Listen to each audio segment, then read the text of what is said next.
Oi, primeiro ano, tudo bem? Espero que estejam todos bem. Aqui quem está falando é a professora Daiane. Eu estou aqui hoje para fazer a explicação da semana 2 do Plano de Estudo Tutorado de Geografia, do primeiro ano do Ensino Médio, volume 2. Eu tinha comentado com vocês a respeito de não fazer mais os vídeos de explicação, não sei se vocês lembram, no grupo eu toquei nesse assunto. Mas aí, na hora que eu fui trabalhar o conteúdo da semana 2, eu observei que ele é um conteúdo extremamente complexo, existem muitos conceitos, muitas definições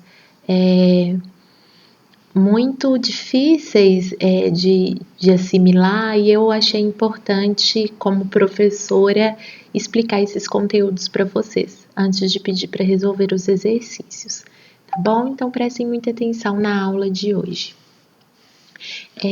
A semana 2 tem como eixo temático mutações do mundo natural, é uma continuidade da semana 1.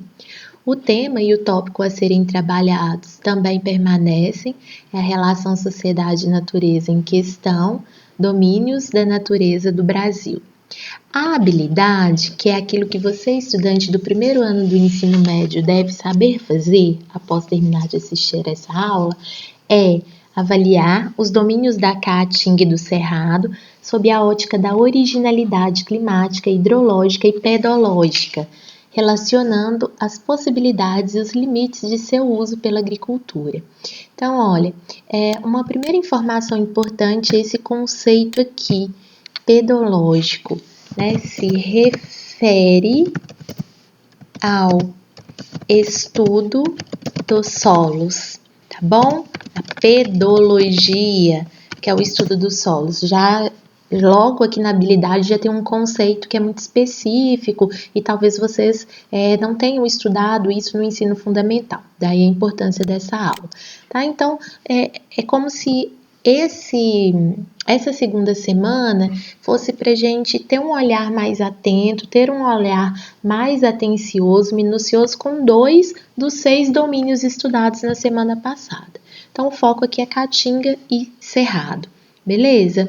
Aí aqui a gente tem esse mapa, que quem assistiu a minha aula da semana 1 sabe que eu já trabalhei esse mapa. É um mapa que representa espacialmente os domínios morfoclimáticos do Brasil.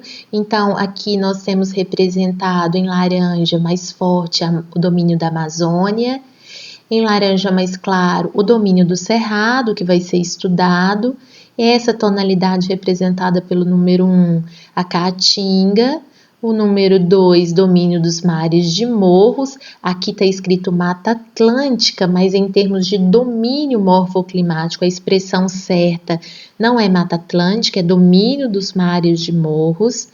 Essa área aqui em verde mais escuro, araucárias. Em roxo, pradarias ou pampas ou ainda campos, né?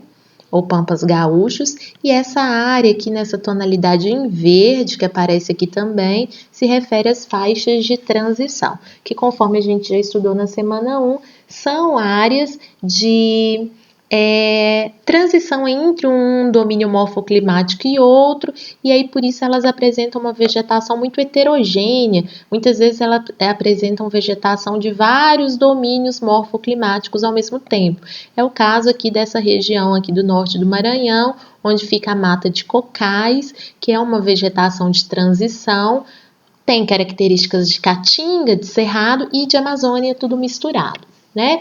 É o que acontece também com o Pantanal aqui nessa região, tá bom? Então vamos lá, vamos aprofundar a explicação sobre os domínios morfoclimáticos da Caatinga e do Cerrado. A gente vai começar com a Caatinga, tá bom, gente? Então vamos lá, gente, olha. Primeira informação importante a respeito da Caatinga. A Caatinga acontece numa região de clima semiárido. O clima semiárido, vamos lembrar, ele é caracterizado pela irregularidade sazonal das chuvas. O que significa isso, Daiane? Significa que há um período em que chove e há outro período, a maior parte dele, em que não chove. É isso que significa sazonal. Significa que período, beleza? A caatinga acontece numa área fisiográfica chamada de sertão nordestino. É essa área aqui no mapa representada, beleza? Esse clima semiárido, voltando a falar um pouquinho sobre o clima semiárido, ele é caracterizado pela escassez de chuvas durante um período longo. Esse período longo é chamado de seca, ele pode durar até 7 meses. Só para vocês terem uma ideia, o total de chuva anual fica entre 400 e 800 milímetros. Se a gente for fazer a comparação com a região norte, com a Amazônia, tem mês que chove isso, ou mais que isso. Só para vocês terem uma ideia, entendeu? Então, assim, isso é o total de chuva no ano, tá? E no geral, as temperaturas anuais são muito elevadas. As médias ficam entre 25 e 29, mas lembrando que é a média, beleza? Por que acontece essa irregularidade de chuvas no domínio da Caatinga? Tem a ver com a atuação de duas massas de ar. Duas massas de ar atuam bastante nessa região. Uma é a massa equatorial continental e a outra é a massa tropical atlântica. Todas essas duas massas são massas úmidas, né? São massas que teoricamente provocariam chuva. Entretanto, a região do sertão nordestino, que é onde acontece a Caatinga, fica numa depressão interplanáutica. O que significa isso? Significa que essa região aqui fica numa área rebaixada em relação às áreas ao redor. Beleza? Vou tentar aqui uma imagem. Não sei se está dando para vocês enxergarem direitinho. Então, essa área aqui elevada seria uma dessas áreas planáuticas, é o Planalto da Borborema. Então, a massa tropical atlântica, por exemplo, proveniente do Oceano Atlântico, ela vai cair aqui na planície costeira, ela vai provocar chuvas orográficas aqui nessa vertente do Planalto da Borborema, e quando essa massa de ar transpor o Planalto da Borborema, ela já vai ter perdido sua umidade. E aí o que vai chegar, né, nessa outra vertente do Planalto da Borborema vai ser um vento seco, um vento desprovido de umidade, que não vai provocar chuvas ou que dificilmente provocará chuvas. É lógico que a imagem ela não representa aquilo que está aqui a oeste, mas a gente também teria uma outra região planáltica que também dificultaria a passagem da massa equatorial continental. Então, essa área de depressão interplanáutica acaba contribuindo para a ocorrência aqui na depressão sertaneja de um clima semiárido, beleza? Então, espero que vocês tenham entendido, é um conteúdo bem complexo, tá? Aí, vamos continuando. Agora a gente vai falar sobre a vegetação. A vegetação da Caatinga, ela tem porte arbóreo elevado, arbustivo médio porte e herbáceo baixo porte, rasteira. A vegetação da Caatinga, ela tem mecanismos que fazem com que ela se adapte à seca prolongada. Beleza? Essa vegetação que se adapta à seca prolongada, tem folhas pequenas e tem espinhos, ela é chamada de vegetação xerófita. Beleza? Vou colocar aqui uma informação. A vegetação é chamada de vegetação xerófita. Nada mais é do que uma vegetação adaptada à falta de água. Se a gente for colocar como exemplos, a gente tem aí o xique-xique, tem cactáceas, tem a macambira, palma e por aí vai, beleza? A caatinga, ela tem um aspecto esbranquiçado, amarelado, às vezes acinzentado, por isso que ela é conhecida também como mata branca, né? Os vegetais só vão adquirir aquela coloração verde quando ocorre a chuva, né? E é bom lembrar que ela não ocorre sempre. Uma outra característica, falando da hidrografia, né? A rede hidrográfica da Caatinga é caracterizada por rios intermitentes. Significa que durante o período da seca, aquele rio também seca, porque o lençol freático não vai conseguir alimentar esses rios que vão se tornar secos. Então, informação importante, os rios intermitentes são rios que, durante o período da seca, também secam, ok? Em relação a um rio que é perene, ou seja, que é um rio que não tem período de seca, ele tem período de baixa vazão, mas ele não tem período de seca, são coisas diferentes. A gente tem o Rio São Francisco. O Rio São Francisco, ele é perene porque ele vai ser abastecido por chuvas que vão cair na sua cabeceira. Lembrando que a cabeceira principal do Rio São Francisco encontra-se em Minas Gerais, tá? Então, por isso que o Rio São Francisco é um rio perene e que mesmo assim corta parte da Caatinga. Por isso que esse rio possibilitou, por ele ser perene, ele possibilitou a construção de hidrelétricas, como a usina hidrelétrica de Paulo Afonso, Sobradinho, Itaparica, Xingó. Sobradinho virou até música da banda Engenheiros da Havaí, por exemplo, né? Em relação à produção econômica da Caatinga, a gente tem que lembrar que a seca ela acaba dificultando a produtividade da agricultura, dificulta a pecuária, agrava a pobreza, a miséria. Na década de 1960, 70, muitas pessoas deixaram o sertão nordestino por conta da seca, né, e mudaram de região, vieram para o Sudeste, por exemplo. Mas há um período de chuva, esse período é pequeno, é de chuva em pequena quantidade, né? Mas ainda assim ele existe. E aí, nessa estação chuvosa, vai ser praticada uma agricultura chamada de agricultura temporária. Quais são os gêneros agrícolas que vão ser produzidos nesse período? Principalmente mandioca, o milho, palma, feijão, a agropecuária extensiva, muitas vezes vai ser praticada na caatinga arbustiva, que é uma vegetação de médio porte, beleza?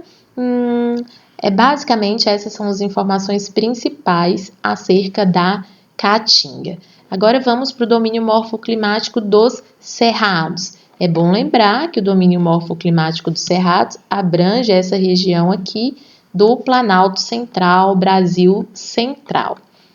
Beleza? Em termos de relevo, a gente tem principalmente chapadões, que são planaltos, né, formas elevadas, onde predomina a erosão, mas que tem o topo aplainado, tá bom? O clima predominante no Cerrado difere da Caatinga, é o clima tropical típico. Esse clima tropical típico vai alternar uma estação quente com uma estação seca, ok? E vai ter uma estação chuvosa. Então, nós temos duas estações do ano bem demarcadas. Uma estação do ano seca e uma estação do ano chuvosa, beleza? Esse período seco ocorre de 5 a 6 meses, beleza? E de 6 a 7 meses, né, tem essa variação, nós temos a estação chuvosa, tá bom? Outra característica importante é que durante o inverno é que é o período seco. Durante o período do inverno, há uma significativa redução da umidade do ar, que é a presença de vapor d'água na atmosfera. Então, há uma redução significativa da umidade, ok? Solos, em termos de solo, os solos predominantes do cerrado são os latossolos, ok? Esses latossolos são solos bastante profundos, solos muito porosos, mas que sofrem intensa lixiviação, eles sofrem bastante remoção dos elementos químicos, bastante remoção dos minerais ali presentes. Também são solos ácidos e que, por sofrerem muita lixiviação, acabam tendo baixa fertilidade química, né? Esses latossolos ocorrem em áreas onde predomina o intemperismo químico, né? Que é o desgaste químico da rocha, feito principalmente, esse intemperismo químico é provocado principalmente pela água, beleza? Além disso, aqui tem uma informação super difícil, uma palavra super difícil, a presença de crostas lateríticas. Vamos entender o que seriam essas crostas lateríticas? Aqui eu fiz uma pesquisa para vocês, olha. Laterização é um tipo de intemperismo químico, que é o que predomina no cerrado, né? Ele é responsável pela formação de uma crosta ferruginosa no solo. Então, o que acontece nos solos do cerrado? Ocorre a laterização, que é a formação dessa crosta ferruginosa, também chamada de crosta laterítica ou lateritos, beleza? Então, não é tão confuso assim o nome, é que é muito estranho, beleza? Mas aí seria essa crosta ferruginosa, ok? Vamos voltar aqui no nosso PET, explicação feita.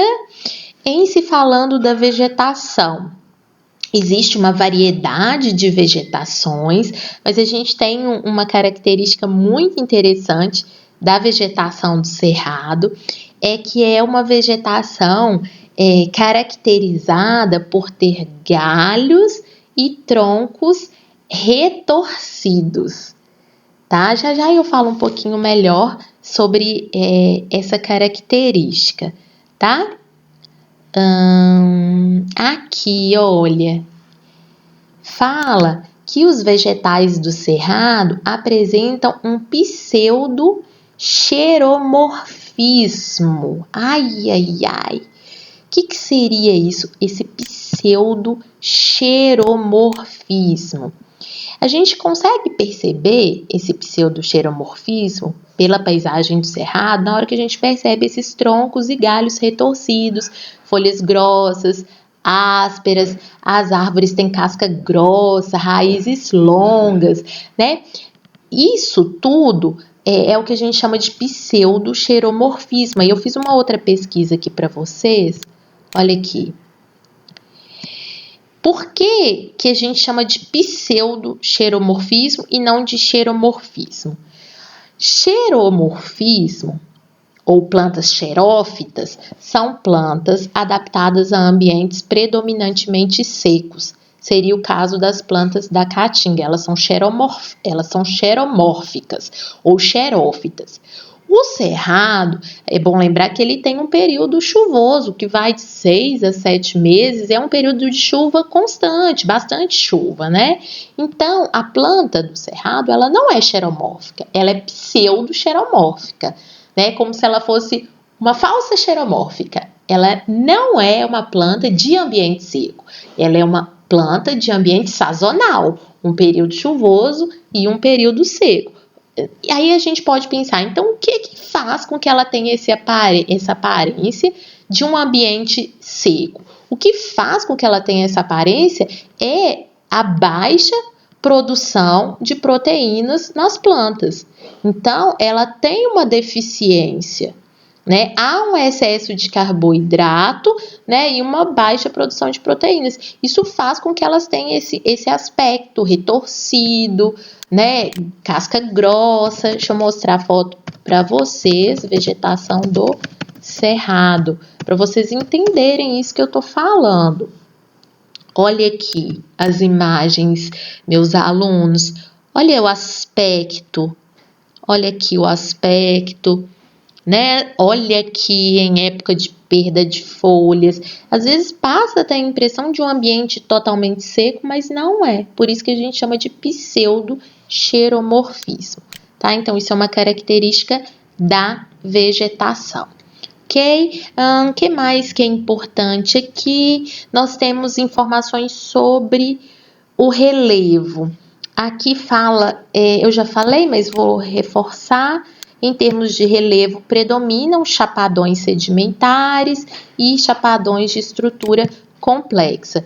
São planaltos, como eu disse, que têm o topo aplainado. Aí são chamados de chapadões. Vou mostrar para vocês em fotos, chapadões do Cerrado, para vocês terem uma ideia do que é isso que a gente está falando.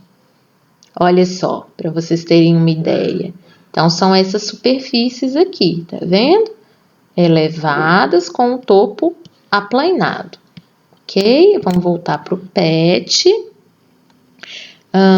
Que outras informações são importantes? Aqui a gente também tem uma informação difícil que eu quero ajudar vocês aqui, olha, que fala a respeito dos cursos de água. Eles são perenes, significa que são alimentados pelos lençóis freáticos o ano todo. Há período de baixa vazão desses rios? Mas isso não significa que sejam rios que sequem. É diferente da Caatinga, que tem rios intermitentes. Os rios do Cerrado são perenes, ou seja, os lençóis freáticos abastecem esses rios ao longo do ano todo. Ok? Aqui tem uma informação que eu preciso mostrar para vocês o que é.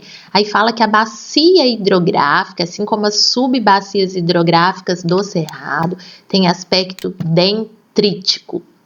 Tá, o que seria isso, professora, né? Então, o dendrítico, aqui são 6 exemplos de bacias hidrográficas. Essas linhas aqui representam os cursos d'água. No Cerrado, os rios se organizam dessa forma aqui, dendrítica. Lembra uma folha de árvore, tá vendo? Então, cada um desses traçadinhos aqui seria um curso de água. Aí, observe que nós temos aqui subbacias que abastecem um curso d'água principal. Então, esse é o formato da bacia hidrográfica ou das bacias hidrográficas e subbacias do Cerrado, diferente desses outros tipos aqui, tá bom? Vamos voltar aqui, deixa eu ver se existem outras informações físicas para explicar para vocês. Acho que é suficiente, já dá para ter uma ideia melhor aprofundada aqui do conteúdo do PET. Em se tratando de economia, o que a gente observa, né? A região do Cerrado foi muito povoada e sofreu influência em virtude da expansão agrícola, principalmente promovida por projetos vinculados ao governo, alguns projetos de assentamento vinculados ao Instituto Nacional de Colonização e Reforma Agrária. Além disso, a ocupação do Cerrado também se intensificou muito com a construção de Brasília na década de 1960, certo?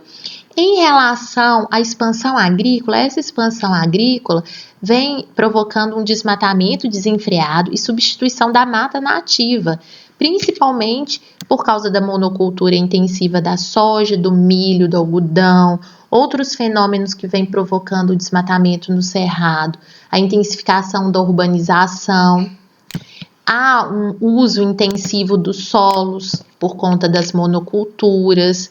Além disso, há outros problemas como queimadas, utilização de agroquímicos ou agrotóxicos que muitas vezes contaminam os lençóis freáticos e possivelmente os rios. Há uma degradação e redução da fertilidade dos solos que já é baixa, fica mais baixa ainda. Além disso, isso tudo pode desencadear a extinção de espécies, tanto da fauna quanto da flora. E aí, quando a gente tem casos de extinção de espécies de fauna e flora, há uma completa descaracterização da paisagem, né? E tem também processos erosivos, como a formação de vossorocas. E aí, para quem não sabe, vou mostrar como que são as vossorocas, tá? Para vocês terem uma ideia. Então, isso aqui são as vossorocas, são essas áreas intensamente erodidas. Pessoal, voltando aqui no conteúdo do PET, acabou o conteúdo, é muito complexo, fui explicando devagarzinho para ver se vocês conseguiam entender melhor, porque a linguagem utilizada foi muito difícil. Eu estou de volta na quinta para fazer a correção das atividades.